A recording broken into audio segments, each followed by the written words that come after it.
Hello, welcome back to Let's Use the C Word. So, a bit of an update since Saturday. So, I tell you what, two words, taste and tiredness.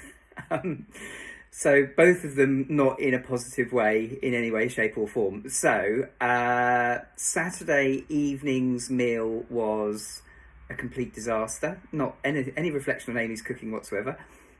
Shepherd's pie, which we thought, probably quite a good thing, got lots of nice nutrients. Flavour wise, not too strong. Unfortunately, it just was, again, borderline unpleasant. So it wasn't that it was, well, it was tasteless to an extent, but actually bordering on the unpleasant in its flavour. And it's a really strange thing. And I think basically what I'm experiencing is the same as from treatment 2, but just up a notch. So what I'm finding is that the sensations that I've got in my mouth are really odd in terms of both taste but also texture.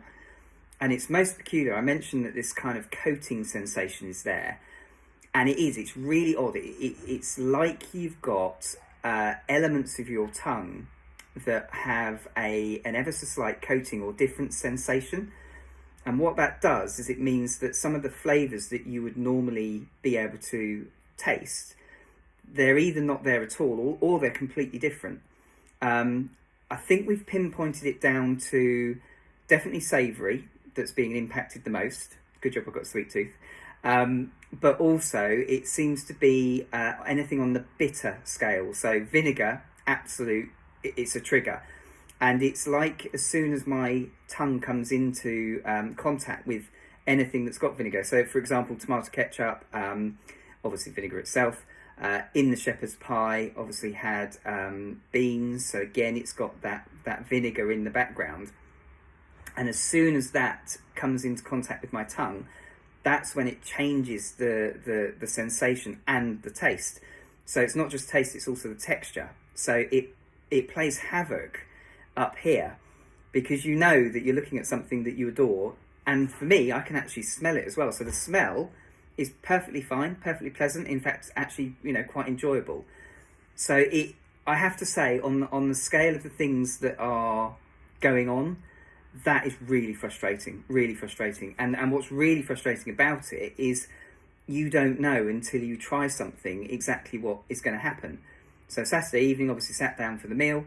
And cut a long story short, I ended up having Weetabix for dinner because actually that was the only thing that I could pretty much taste and then stomach. So yeah, bit of a nightmare on the taste front. I guess if I have to take a positive, I can still taste sweet stuff. So I'm hitting the chocolate biscuits and all the nice treaty stuff that you shouldn't probably have, but I can taste that. It's pleasant. So do you know what? At the moment, that's kind of what I'm doing. I'm not exclusively eating chocolate, by the way. Other things that are interesting is that I've had things like watermelon. So watermelon is absolutely spot on. Salad is varied. So cucumber's good. Tomato is kind of hit and miss. So again, just trying to get a variety of bits and pieces. Oh, and that was the other one, cheese.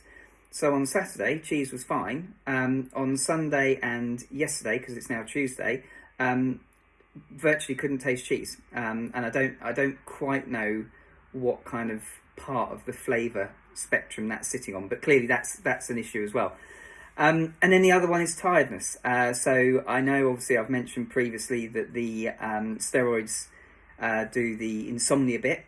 I'm definitely out the back of that. But it would appear that, again, because we're on treatment session 3, the tired aspect of the side effects have just ramped up a notch. So I have pretty much been going to bed, well, very early. Last night I was actually in bed by 9. Now, thankfully, I was in bed by 9 and able to sleep. So I got nearly 10 hours sleep last night, despite there being an enormous thunderstorm at one point in the evening, which I was blissfully unaware about. But what I do find is I can be fine and I can be doing what I'm doing, and then basically it's as if somebody just hits a switch and you just hit a wall, and you've got no choice but to say, do you know what, I either just need to shut my eyes, or I need to actually just get myself to bed. So that's something that is probably amplified a little bit compared to the previous treatment round. My expectation is it may well do the same, but who knows? Let's wait and see. So I'm hoping as we kind of go through this phase, my taste should gradually start to come back. I think it's taking a little bit longer, and I think the tiredness thing again start to come back, but again I think it might take a little bit longer. So I'll keep you in the loop, let you know what's happening, and we shall catch up soon.